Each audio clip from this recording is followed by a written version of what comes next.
ልጆች የወላጆችን ትዕዛዝ በፍጥነት ሊፈጽሙ እንዲችሉ የሚያግዙ 4 ነጥቦችን ዛሬ እነግራችኋለሁ። ይህ ቪዲዮ ለብዙ ወላጆች ስለሚያስፈልግ በቅድሚያ ላይክ፣ ኮፒ ሊንክ፣ ሼር አድርጉ።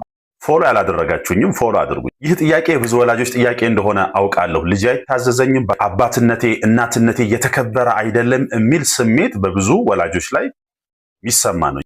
ስለዚህ ልጆቼ እንዴት ነው ሊሰሙኝ የሚችሉት? የመጀመሪያው ምንድነው? ትዕዛዝ አትደጋግሙ። እንደዚህ አድርግ፣ ክፍልህን አጽዳ፣ ክፍልህን አጽዳ፣ አጥና አጥና አጥና እንጂ አጥና ነው።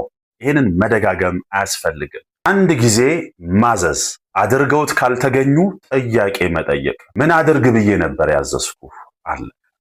ሁለተኛ ደግሞ ትዕዛዝ ስትሰጡ በተረጋጋ ድምፅ መሆን አለበት። ወላጆች ብዙ ጊዜ ጩኸት ታዛዥነት እንደሚያመጣ ነው የምታስቡት። በፍጹም የተረጋጋ ድምፅ ስልጣንን ነው የሚያሳየው። የወላጅነትን ስልጣን ያሳያል እዛ ውስጥ።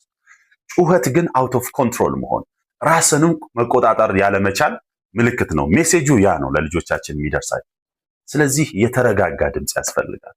እውነታውን ደግሞ ስንነጋገር ቤት ውስጥ የሚከበረው የሚፈራው የሚደመጠው ሰውዬ ጩኸታም አይደለም።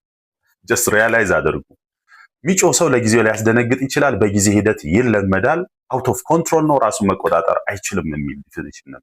ሶስተኛው በዚህ ሁሉ ውስጥ ትዕዛዝ ፈጽመው ካልተገኙ ውጤት ሊኖረው ያስፈልጋል። ኮንስኮንስ ወይም ውጤት ሊኖረው ያስፈልጋል። በጣም ብዙ ወላጆች ዛቻ ብቻ ናቸው፣ እንደውም አደገኛ የሚያስፈራራ ሊባል የማይገባው ማስፈራሪያ ያደርጋሉ። ነገር ግን ምንም የሚፈጠር ነገር የለም። ቃላችሁ ስልጣን ማጣት ይጀምራል በልጆቻችሁ ፊት። ጥናት በኋላ ቴሌቪዥን ያዩ ይሆናል፣ የሚወዱት ፕሮግራም ይኖራል፣ የሆነ ነገር ሊሆን ይችላል። የታዘዝከውን ስላላደረክ ይሄ ነገር ለዛሬ አይሆንም።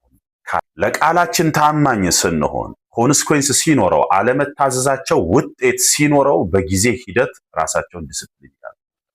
አራተኛውና የመጨረሻው ግን ኮኔክሽን ቢፎር ኮሬክሽን ይባላል። ስለዚህ ልጆቻችንን ከማረማችን በፊት ጥሩ ግንኙነት ሊኖረን ያስፈልጋል።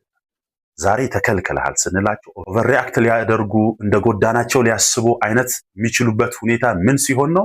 ጥሩ ግንኙነት ሳይኖረን ሲቀር ነው። እንደ ቅጣት ነው፣ እንደ ጉዳት ነው የሚያዩት። ነገር ግን ግንኙነታችን ጥሩ ከሆነ የምንወስደው እርምጃ ራሱ ፊል የሚያደርጉት የኮሬክሽን ነው፣ የጉዳት እንዳልሆነ ይረዳል። ስለዚህ ሁልጊዜ ወላጆች ከእርምት እርምጃ በፊት ግንኙነታችን ጥሩ መሆኑን መታወቅ አለበት። እርምት እርምጃ መውሰድ ማለት ልጆቻችን ላይ ፊት ማዞር ማለት አይደለም።